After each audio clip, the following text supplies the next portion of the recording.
네, 강의 다시 이어가겠습니다.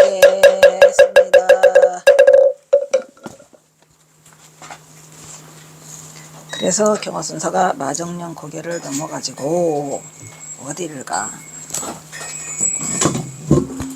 지금 정야사 간다 그랬지?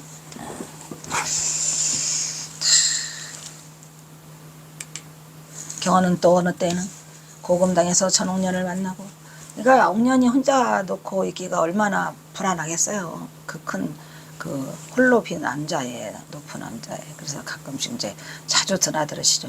며칠을 유숙한 후에 다시 길을 나서 어느 때는 해인사로 가기 위해서 이번에는 방향을 돌려 뒤쪽에 마정령 고개를 넘어서 주막에서 일배 부일배를 하다가 돌다가 도야지 다리를 하나 사서 주장자 머리에 동겸해서 둘러매고 또 술을 사서 한 병 사서 손에 쥐고 반취 반성하여 환부를 고개를 넘어오자 아우갯마루에서 여러 초군들이 성군 작당하여 모여 앉아서, 여기는 또 이제 다른 곳이에요. 전주를 넘어서 가는 게 아니라 이제 마정령 고개를 넘어가지고 딴 데로 해인사 가다가 가는데, 이제 이때는 이제 그 초동하고 하는 게 아니죠. 그냥 혼자 주막 만나면 술 한 잔 드시고 또 한 잔 드시고 또 한 잔 드시고 얼큰해졌어요. 근데 술을 사서 한 병 사서 손에 쥐고 반취 반성, 반은 깨어있고 반은 취해있다 이런 말이죠. 그게 이 반취 반성이라는 게 얼마나 그 정신적인 세계를, 저도 어떨 때는 반취 반성하고 싶어요. 나는 술은 하지 못해요. 못하는 게 아니라 안 하죠. 근데 그냥 취한 척 하고 싶다라는 생각이 들 때가 있어요. 그 적당한 선이 있어요. 너무 싫어 이 세상. 그래서 고개를 넘어오자 고갯마루에서 여러 초군들이 성군 작당하여, 성군 작당 무리를 지어가지고 성군 무리를 지어서 작당하여서 모여 앉아. 왜냐하면 혼자 건드리면은 경호선사를 당할 사람이 없잖아요. 그러니까 이제 여러분 작당에서 모여 앉아 있다가 이 사람들도 이제 또 경호선사를 비웃죠. 왜냐면 저 중복에나 와이가 저 중봐라 고기를 사서 둘러매고 가네. 그러니까 이제 경호선사가 원래는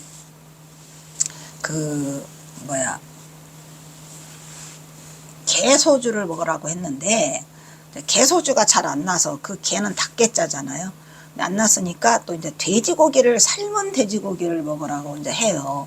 그러니까 삶은 돼지고기는 아마 1902년부터 드신 것 같아요. 왜냐하면 그 삶은 돼지고기가 어디서 나오냐면 그 송강사 점안불사 하는 데서부터 돼지고기, 삶은 돼지고기 가져오잖아요. 그러니까 그게 이제 그 개소주로 안 되니까 이제 돼지고기를 삶아서 먹으라고 해갖고, 그놈의 피부병 때문에 우리 경호선사 엄청 고생해요. 불쌍하죠. 얼마나 가렵고. 그래서 저 중복에 고개를 사서 둘러매고 가는 우리 경호선사는 뭐 남을 의식하질 않아요. 그냥 아랑곳하지 않고 그냥 돼지고기 둘러매고 주장자에다 끄트머리 매면 또 매고 가고. 그 모습이 이제 어디서도 포착이 되죠. 삼수갑산에 가서도 원산바닥에서도 돼지고기 둘러매고 가는 것이 포착이 돼갖고 이제 그 놈들이, 그 수비병들이 잡잖아요. 그거요. 저 중복에 고기를 사서 둘러매고 하며 소금을에다 경호는 그들을 보고 또 얘기해. 똥살롱 같으니라고. 이 똥살롱 같으니라고 이런 거는 사실은 이 부분은 이제 어디서 제가 발췌를 해온 거냐면 그 김태읍의 인간경어. 근데 김태읍의 인간경어는 거기에 육두문자가 무지하게 나와요. 뭐 이런 시럽애 같은 놈, 뭐 똥살롱 같은 놈, 뭐 이런 그런 게 막 육두문자가 끝까지 나오는데, 그 누구지 그거 고봉 스님은 그거를 다 그 겁에가라는 이름으로 책을 쓰셨는데 그 육두문자를 다 빼고 이거를 쓰셔요. 고봉경옥이 어느 절에를 갔는데, 그 어디더라, 남한산성에 있는 어느 절에를 갔는데 다락방에서 그 김태읍 스님의 육두문자가 들린 인간경어를 본 거예요. 그래서 깜짝 놀라서, 고봉경옥도 경호선사가 누군지를 몰랐답니다. 그걸 보고 깜짝 놀라서 이제 경호선사를 알게 됐고, 그런 다음에 그거를 책으로 겁에가라는 책을 펴냈는데 거기에는 육두문자가 빠져있어 싱거워요. 나도 그거 있어요, 구해서. 그래서 저는 육두문자를 다 넣었어요. 한자도 안, 이런 시럽애 같은 놈, 이런 똥쌀 놈 새끼 뭐 다 넣었죠. 나도 경선사가 이제 속상해서 그런지 어쨌든 이때 당시로 욕을 잘하세요. 그래서 이제 그 삼수갑산 가셔도 이제 이런 실업애 같은 놈들 이렇게 하시거든. 그러니까 이 똥쌀 놈들 같으니라고 너희들이 나를 또 아느냐네요. 오 마이 갓. 아니 마정령에서 나를 아느냐 했잖아요. 하니까 사람들이 이제 그때는 어른들인데도 그런지 그들은 모르겠는 거려. 그러면 너희들이 나를 보느냐? 아이 똑같네. 아 보고 말고요. 그걸 못 봐? 요? 그러니까 너희들은 이미 나를 알지 못하는데 어찌 나를 본다고 하느냐. 예끼 실업애 같은 놈들. 근데 이 실업애 같은 놈들이라는 이게 실업애가 뭔가요? 그러니까 실업애가 뭐지? 근데 우리가 이제 이런 하는데 그건가? 경호는 이렇게 말을 하고 고기를 깨어 메었던 주장자를 주면서 너희들이 이것으로 나를 아이 스님 어른한테 때리면 혼나요. 느냐 때리기만 하면 이 고기와 술을 너에게 다 주고 이번에 이제 손에 들은 게 뭐요? 고기와 술. 한 손에는 술병 들고 한 손에는 고기 들었는데 이제 요거는 이제 어른들 이제 어른이라서 뭐 할아버지 그런 사람 아니겠죠. 청장년 뭐 그런 사람이겠지. 이제 술하고 고기 다 뺏기게 생겼네. 그지? 하였다. 젊은 애들이 내봤네. 하였다. 그러한 저 여러 젊은 애들은 아까는 어린애 초동들이었죠. 그이가 괜히 그러네. 보나마나인데 그죠? 뭐 젊은 애들이야 뭐 스님을 때리는 거 재밌잖아. 하며 비실비실 피해간다. 아, 이 똥쌀 놈들 같으니라고 이놈들아 누가 거짓말을 하는 줄 알고 그러니 이놈들아 참말이여 니네가 나를 때리면 내가 죽게. 무섭기는 하겠죠. 하는데 아까는 어린애였는데 이건 약간 이제 중고생 비슷한 옛날에는 뭐 중고생 안 다니는 애도 많았잖아요. 이제 그 뭐야 초동들. 그러니까 이거 때리기도 뭐하잖아. 뻔한 거지. 그러니까 뻔한 건데 때리라고 하니까 괜히 술이나 고기나 얻어먹으려고 하는 것 같아서 쭈뼛쭈뼛 했겠죠. 너희들이 누구든지 나를 때리기만 하여 봐라. 경호가 이렇게 말을 하니까 그 가운데 영리한 놈, 또 이 영리한 놈이라는 것은 영리하다고 말하지 말고 영악한 놈이라고 해야 돼요. 그죠? 영리한 놈이 어떻게 그 이치리자를 이치에 영리하다고 해야 되는데 신령스럽다. 이치에서는 신령스럽다인데 여기는 영악해야 돼. 영악한 놈이 썩 나오며 주장들어서 내가 때리죠. 하더니 경호를 인정사정 없이 냈다 보기 좋게 후려 갈긴다. 우리 경호사 아팠겠다. 그치? 젊은 놈들이 때리니까 아팠겠지요. 이놈아! 어째서 나를 치지 않느냐? 오 마이 갓! 노승은 이렇게 말을 했다. 노승에서 경호죠. 뭐. 그러한즉 그들은 그이가 고기를 안 뺏기려고 술 안 주려고 그런다. 또 한번 갈겨라. 아주 아프게 때려라. 이제 한 놈이 때리는 거요. 그 초동들은 막 작당에서 다 때렸고 한다. 그러더니 이번에 한번 보기 좋게 후려 갈긴다. 이놈들아 어째서 참말로 나를 때리지 않느냐. 때리는 데도 안 때려. 아까 나를 아느냐 했는데 모른다고 했거든요. 모르는 거는 모르는 나를 때려봐야 그건 내가 아니다 이 말이야. 경호는 또다시 이렇게 부르짖었다. 그러나 그들이 경호의 이 말 가운데 숨어있는 이치를 알게요. 그렇죠. 이치죠. 그 속에 들어있죠. 이치. 무슨 치?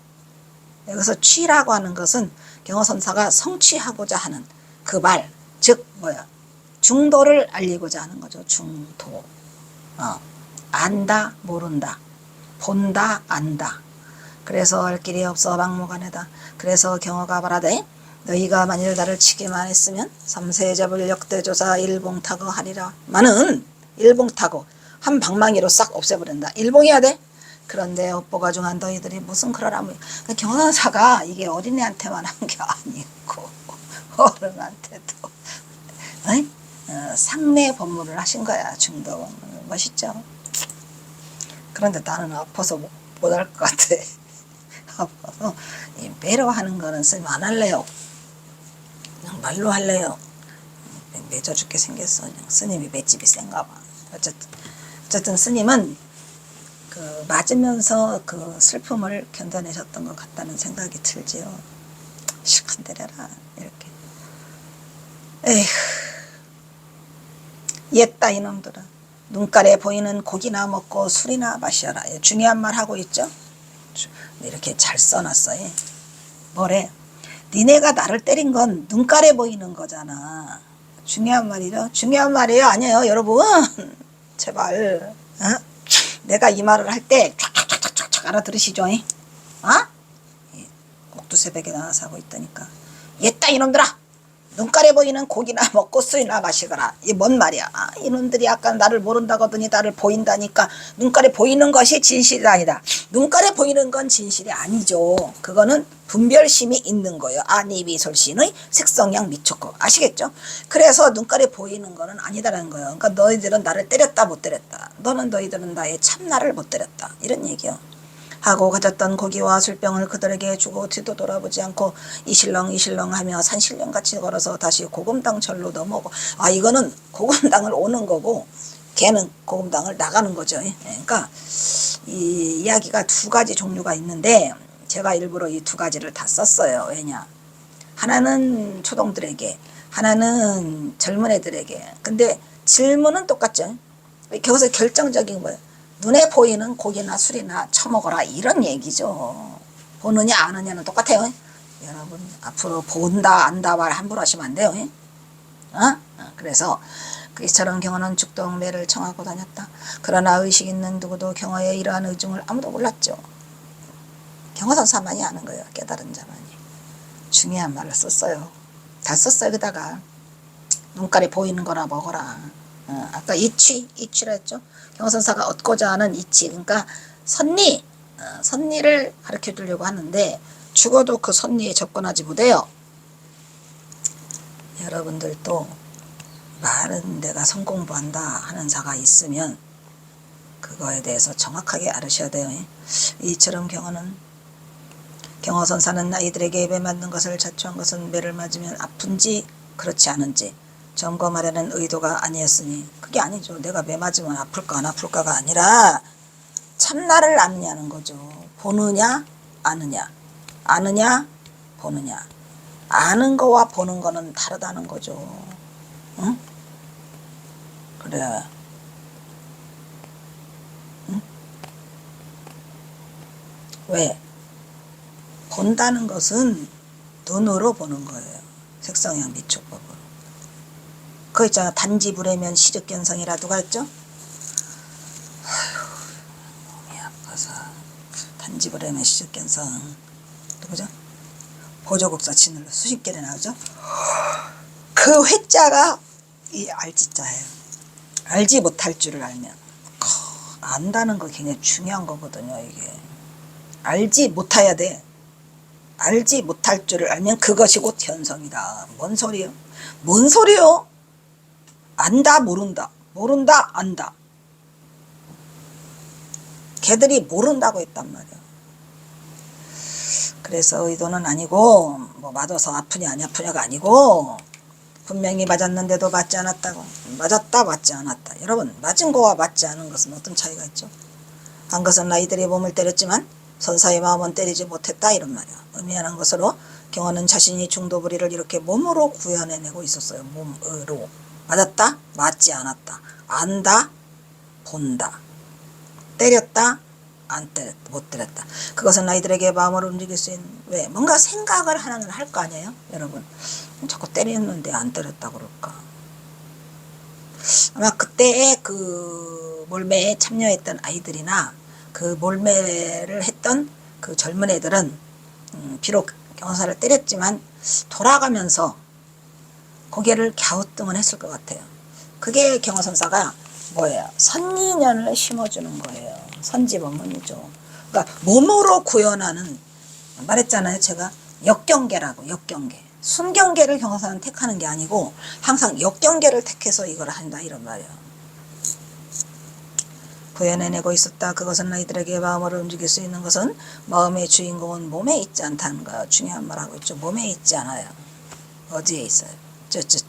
몸은 아픈 것도 아니고 안 아픈 것도 아니다. 다만 그대의 마음이 아플 뿐이다, 이런 얘기예요. 우리가 너무나 막 엄청난 일을 하고 정신없잖아요. 그럼 아무리 두드려 맞아도 아파요 안 아파요? 아픔을 못 느껴요. 아픈 게 어딨어 다.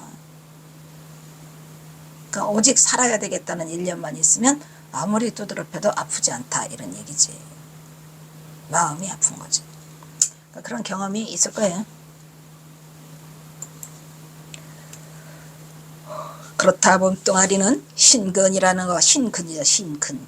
안이비설신 의 중에 신근이라는 아픈 것을 모른다. 다만 그것을 느끼는 식작용이 있죠. 안해비설신의 색성양 미촉법을 통해서 안식, 이식, 비식, 설식, 의식이 나오잖아요. 이라는 몸뚱이라는 신경이라는 경계를 만나서 그 작용으로 아픔을 느끼는데 나는 신식이 아프지 않더라. 나는 신식이 안 아파. 근데 내가 백날 때려도 나는 신식이 안 아파. 아프지 않아. 나는 아프지 않더라. 아유.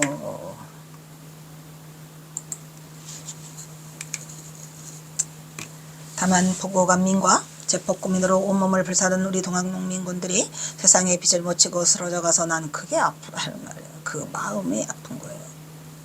쓰러져 가서. 예, 여러분 뭔 말인지 아시겠죠? 그러니까 몸이 아프냐 마음이 아프냐. 응? 그래서 그게 있잖아요. 그래서 마음이 거기에 있지 않으면 눈이 있어도 보이지 않고 마음이 거기 있지 않으면 귀가 있어도 들리지 않는다 이런 말이에요. 우리가 아무리 기차가 빵빵거려도 여기서 큰일이 벌어지고 있으면 안 들려요. 안 들려요. 마음자리가 있어야 되는 거예요. 즉 식이. 아픔을 느끼는 것은 몸이 아니에요. 마음에 있는 것이라는 것을 그들로 하여금 사람이 되라는 자대자비의 가르침을 내는 것이다. 경허선사는 매를 만들고 하지 않았던 것으로 다행히 고의적으로 매질을 의도한 것이었다. 그러나 대중은 경허의 이런 깊은 심정을 결코 이해하지 못했어. 선각자 경허가 고뇌하는 지식으로서 나라를 잃은 어린 세탁들에게 깨어있는 기둥이 될 것을 요구하고 있다 이런 말이지.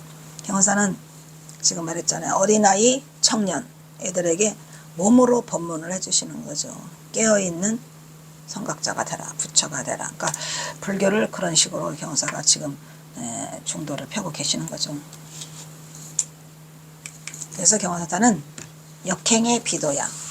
도가 아닌 도를 행하고 있는 거예요. 뭔 소리? 도가 아닌 도가 뭐예요? 도가 아닌 도가 도예요? 도가 아니에요? 그거를 역행의 비도라고 하죠. 경호는 자신의 이러한 역행의 비도를 행하는 의도를 비단 여기뿐만 아니라 여러 곳에서 수시로 거침없이 나타내요. 그게 바로 불의법문이요. 그렇죠. 경호선사는 실천행으로 한 중도불의를 실천으로 옮기신 이 말 그대로 중도불의의 선구자죠.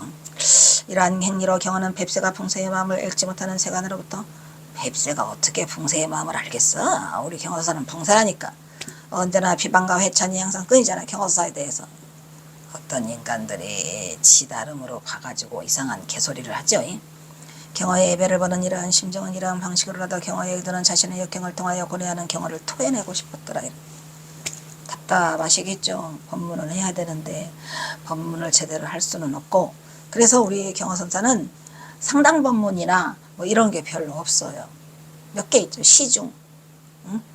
그리고 개차청신법문 이런 게가 몇 개가 있지 대중들을 모아놓고 경호선사가 법문을 한 것은 거의 없어요. 왜냐? 경호선사 스스로가 그거를 꺼렸기 때문이죠. 주목받으니까, 세간의 주목을 받으니까. 또 경호선사가 대중을 모아놓고 얘기할 만한 그거는 1898년 오성월 주지가 도비산 부석사에 있는 경호선사한테 초대 조실로 초청을 해서 이루어진 것이기 때문에 그 이후는 그때는 이미 전봉준이 다 가고 경호선사는 역적의 몸이 돼갖고 쫓기고 있는 몸이라 드러낼 수가 없었던 것 같아요. 그래서 안타깝게도 경호선사의 상당 법문이나 시중은 남아있지 않아요. 몇 개 남아있어요. 그래서 경호사는 그냥 이 대중법문을 그냥 무심설법으로 여기저기서 그냥 하시는 거야. 그냥 몸으로. 이러한 행위로 경호는 뱁새가 대붕의 마음을 읽지 못하는 세간으로부터 언제나 비판과 회찬이 끊이지 않았다. 경호의 예배를 보는 이러한 심정은 이러한 방식으로라도 경호의 얻는 자신의 역행을 통해 고려하는 경호를 토해내고 싶었더라. 전봉준도 가고 김계남이도 가고 손화중이도 가고 배상옥이도 갔다.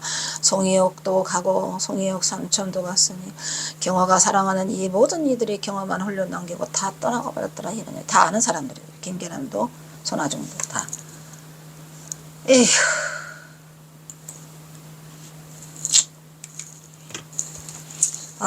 흠씬 두들겨 맞고 싶구나. 그것은 자신이 떠나는 비극적인 힘. 나는 개나 돼지다. 나는 축생이다. 앞에서 쫓겨다녀야 하는 신세도 어찌할 수 없었던 것은 무력감과 연관이 있었다. 조선왕조 500년 동안 계셨던 패불의 암흑기에서 홀로 불을 밝힌 성각자의 입장에서 조선왕조 500년 동안 억불승유니까 불교가 다 씨알이 말라져 갈 때에 경호선사가 불시처럼 살아났는데 하필이면은 또 엄청난 그 일제시대라는 암흑기를 맞게 돼가지고 선각자의 입장에서 보면 자비심은 내가 넘치죠. 뭐 경화사 자비심이. 자비심만으로는 압제에 시달리며 만시창이 되어가는 헐벗은 백성들을 도저히 구할 수 없어요. 다른 무력감을 달랠 길이 없었던 것입니다. 그래서 동학농민혁명을 일으켰는데 퍽상 망했어. 그러고 보니까 경화사가 차라리 맞아 그냥 죽도록 한번 맞아보자. 그러면서 법을 전하고 싶다 이런 얘기죠. 그리고 또 한편으로는 맞아 또 싸다. 나는 축생을 개 돼지의 행을 해가고 내가 언제 무의 행을 했냐. 나는 개 돼지의 축생행을 하고 있다 라고 경호선사가 막 그냥 그렇게 말을 해요. 대중에. 무의 행 같은 소리 안에 나는 축생행이야. 맞아도 싸다. 살아있는 게 부끄럽구나. 특히 경호는 이 땅의 주인공이 되어야 할 아이들에게 제일 미안해.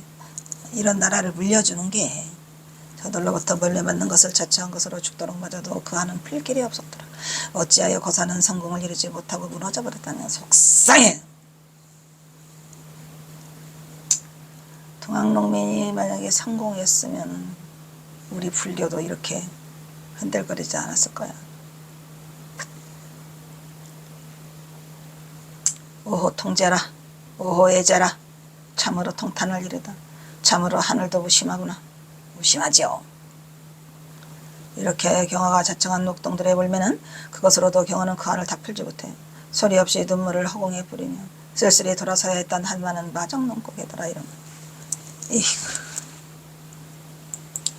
그게 누구한테 말도 못하고 혼자 가슴으로 다 끌어안기에는 엄청 슬픈 이야기겠죠. 그리하여 응?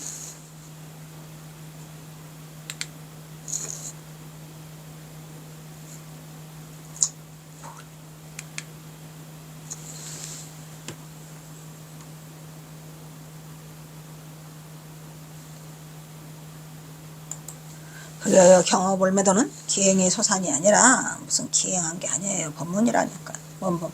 중도불이 법문. 나라의 주인공인 아이들을 방 수밖에 없는 선각자의 고뇌가 녹아 있었던 중도 법문이었더라. 이것은 소위 역행의 비도로서 깨달음에 도달한 선지식이 자신의 경계를 역행과 수행으로 여러 가지로 때론 몸으로 때론 뜻으로 구해내고 몸으로 하다가 뜻으로 하다가 내고 있으니 경허선사의 경우는 언제나 역행보살로서 대중을 지도하기도 하고 자신을 대상으로 그 경계를 스스로 점검하기도 하는 등 여러 가지 모습으로 구현해내고 있었으니 특히 볼매로서 그 경계를 극복하면서 자신을 드러내 보이는 행위로서 돼지게 두드려 맞는 것도 어디 나오죠? 대표적인 게 그거 서산갯마을 그죠? 서산갯마을 안흥면 안흥에 있는 그 서산갯마을에 가서 머슴 노릇을 하면서 생선지기 생선 창고에 들어가 앉아서 다 돼지고 있다가 해풍에 바람 쐈다가 하는 거 있잖아요. 나오나? 서산갯마을 안흥처녀 생선가게에서 멍석말이 일어나 위에서 언급한 마정령 목동들 이야기나 그리고 북녘 삼수갑산에서 장두로 벌에서 고개를 넘다 주막집 안어 희농한 일화 등이 다 그것이었더라 이런 얘기죠. 경호사 그 일화는 수도 없이 많은데 대부분이 이제 막 그냥 그 역행을 하는 거죠. 스님 깨달은 대로 할 수 있는 그 순행을 보여주는 게 아니라 역행보살의 모습을 많이 보여줬죠. 그죠? 해미장터 이것도 마찬가지야. 해미장터 생선가게 앞에서 역행 아시죠? 그냥 무보수로 앉아있는 거예요. 그 중놈 대가리에다가 담뱃대 떨기 좋다고 그 유생들이 지나가면서 담뱃대로 막 털어 경화사 머리에다가. 그럼 그 담뱃대가 뜨겁잖아요. 다 참고 있어. 생선가게에서 물이 그냥 비린내가 줄줄 나는 물이 흐르는데도 거기 가서 하루 종일 앉아있어. 해미장터에.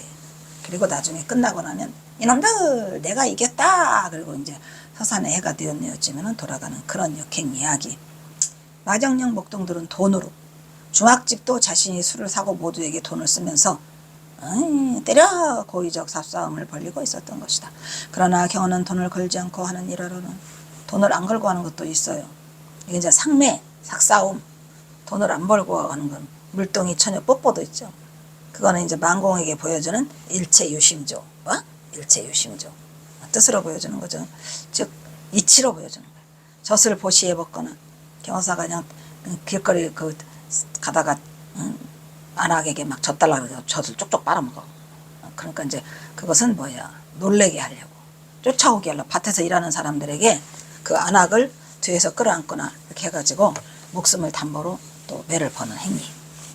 죽으려고 경호사냥 죽을 고비를 여러 번 넘기시죠. 예, 그래서 돈배로서 매를 버는 행위로서 그때그때의 상황을 연출해내면서 그 스스로를 위험지경으로 몰아넣어 스스로 위험지경으로 몰아넣는 거죠. 그래서 퇴직에 두드러 패거나 하면 이제 그들이 경호사가 움직이질 않으니까 무섭잖아요. 그죠? 죽었나? 야야야. 살인사건 사건 나면 또 골치 아파. 끌려가니까 가자라고 하면은 그때 털털털 털고 일어나. 다 때렸냐? 이놈들아! 다 때렸냐? 뭐냐? 나는 간다! 이러고 가시는 이제 경호사의 모습. 스스로를 역경계를 자처하고 나서서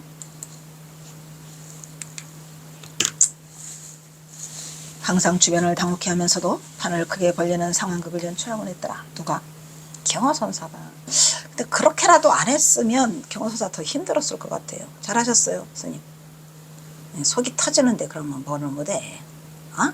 그래 안 그래? 그의 모든 상황들은 언제나 선지를 등반하고 있죠. 선리시죠, 선리. 선지를 동반하는 자작극으로서 자작극에 자기 혼자 만들어낸 그것은 경호선사 자신도 그리고 주변 동반자도 함께 수행의 일로 향상을 위해서 일로 향상 한 가지 길로 나아가는 일로 향상구죠. 그러니까 그거를 지켜본 사람들은 분명히 고개를 갸우뚱거렸을 거예요. 뭔가 꿈틀거리는 깨우침이 있었을 거라 이런 얘기죠. 그 일로 향상을 담보로 하는 삭싸움이다 이런 얘기예요. 일로 향상을 담보로 하는 삭싸움이었을 것이다. 그렇게 하여 경호는 자신의 경지를 고통 속에서 구현하면서 그 고통 속에서 그 자신의 경지를 계속 이어가고 있죠. 지난날의 아픔을 자학해 괜히 했어. 내가 괜히 동안흥민을 하라고 부추겼어. 잘못된 거야. 하면서 이렇게라도 떠나간 영령들에게 그들에게 보답하고 싶었던 것이었으리라. 경호사가 수많은 기도를 하시죠. 그 영가 천도를 위해서. 그러니까 아주 끔찍한 일이 벌어졌는데 그것이 개인으로 감당하기에는 살아남은 자의 슬픔이었겠죠. 어이. 끝났네. 오 마이 카드 해야 되는데 안 오니까 그냥 카드도. 이번에는 178장 화엄해중. 우와 멋있다. 화엄 대방광불 화엄경. 화엄해중이라는 것은 여기서 해중이라고 하는 것이 이제 바다 가운데. 그래서 이 화엄해중이라는 이 제목이 너무 멋있어서 도대체 왜 이 대방광불 화엄경 이 화엄경을 했을까 생각을 하니까 바로 뭐 때문에 복사꽃 살구꽃 때문에 경호선사가 화엄해중이라는 제목을 붙이셨더라고요. 말했지만 이 시는 전에도 말했지만 이 시는 누구한테 준 거예요? 남전당 한규한테. 남전당 나중에는 이제 뭐 망공 재산정원 다 빼고 남전당 한규와 제일 친해요. 왜냐하면 남전당 한규가 경호선사를 극진히 존경하고 따라가지고 그 남전당 한규한테만 고금당이라고 일러줬어. 다른 사람은 안 일러줘. 그래서 남전당 한규만 찾아와요. 이 고금당을 찾아와서 경호선사가 줄 거는 없고 시 한 수를 내리시죠. 이거를 남전당 한규가 가지고 갔다가 나중에 남전당 한규는 사실은 어떻게 보면은 참으로 대단한 사람. 삼수갑산을 3번이나 갔다 오시는데 말 안 해. 입 다물어. 그 대신 경호집은 내가 써주겠다 해갖고 경호집 그 표지를 쓰시잖아요. 그 경호집 표지는 남전당 한규 거죠. 그런데 남전당 한규가 나중에 뭐라 그래요? 이 시는 남전당 문집에 싫기는 싫었는데 이건 내 것이 아니다 라고 말한 게 이 남전당 한규가 쓴 이 화엄해중이라는 경호선사가 준 그 시가 이 화엄해중이에요. 일단 여기서 끊도록 하겠습니다.